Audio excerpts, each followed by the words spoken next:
Kita masuk kepada sesi terakhir dari IT Biz Alignment, yaitu terkait dengan delivering IT dan its impact. Nah, di sini kita lihat dulu untuk pertimbangan dalam mengubah strategi ke dalam aksi. Yang pertama itu adalah terkait dengan kepemimpinan dalam IT, mengelola brand IT. Yang ketiga adalah mengelola perubahan, dan yang keempat adalah mengubah budaya. Kita masuk pada bagian pertama, yaitu kepemimpinan dalam IT. Nah, tujuan kepemimpinan dalam IT yaitu untuk mengarahkan tim, di mana itu terkait dengan membuat daftar prioritas proyek IT, menempatkan posisi staf IT sesuai keahlian, memonitor pekerjaan staf IT. Lalu untuk menciptakan lingkungan yang kondusif, di mana yaitu terdiri dari menciptakan budaya yang memberi kesempatan, dorongan, tantangan, kreativitas, dan kekompakan. Lalu ada membuat sistem dan rutinitas yang mendukung kinerja bisnis. Lalu untuk memaksimalkan potensi tim, di mana ini ada untuk menciptakan lingkungan kerja yang penuh tantangan dan memberikan kesempatan pada anggota tim untuk mengembangkan diri. Nah, di sini kita lihat untuk peran dari pemimpin IT.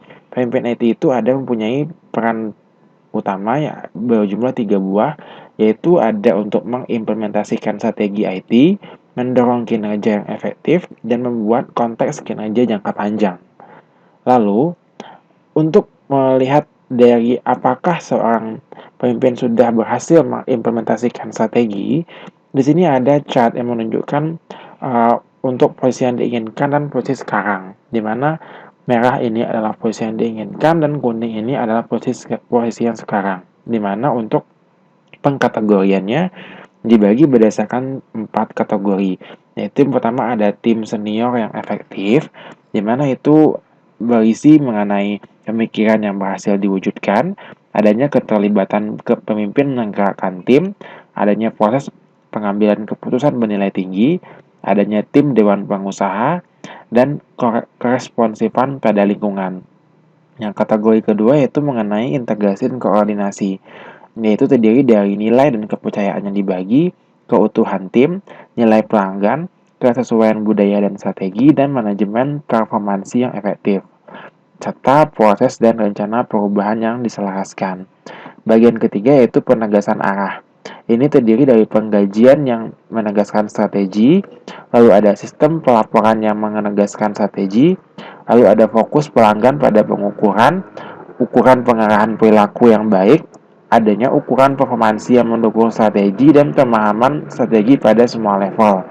Dan bagian terakhir yaitu prioritas strategi yang jelas, terdiri dari keaslian kepemilikan strategi, adanya komitmen manajemen yang tampak, adanya aktivitas yang selaras dengan strategi, dan kapabilitas strategi. Nah, berikutnya adalah untuk penilaian dari apakah performansi kepemimpinan seseorang pemimpin sudah aktif. Di sini pengukurannya ada 4 kategori, yaitu untuk yang pertama terkait dengan melibatkan, melatih, dan mendukung hingga menunjukkan potensinya. Bagian kedua yaitu menetapkan kultur kerja dengan menggunakan ukuran yang visible. Bagian ketiga yaitu menilai, memberikan umpan balik, dan mengembangkan orang-orang. Dan bagian keempat terkait dengan menyusun rencana dan tujuan yang realistik dan berguna. Nah, lalu untuk mengukur apakah konteks performansi jangka panjang sebuah pemimpin IT. Nah, ini ada chartnya, di mana di sini kita dapat lihat ada pembagiannya berdasarkan 5 kategori, yaitu bisa berupa membangun visi bersama, ada fokus pada usaha tim, adanya memahami pasar dan pelanggan, menetapkan tujuan dan mengulas performansi.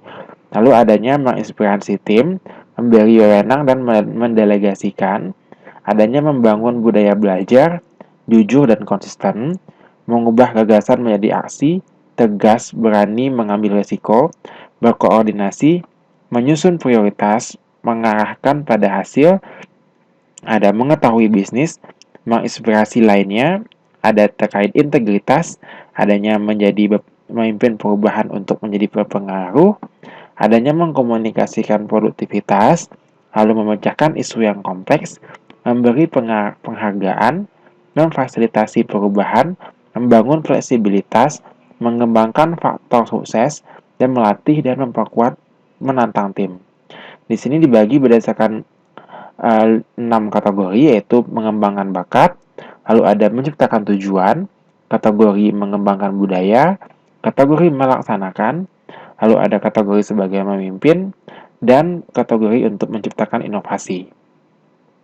Nah, di sini untuk membuat rencana pengembangan, ini ada tabel yang harus diisi, yaitu kolom pertama terkait apa yang ingin diraih, lalu mengapa, lalu apa indikator keberhasilannya, lalu bagaimana cara meraihnya, dan kapan itu perlu dilakukan.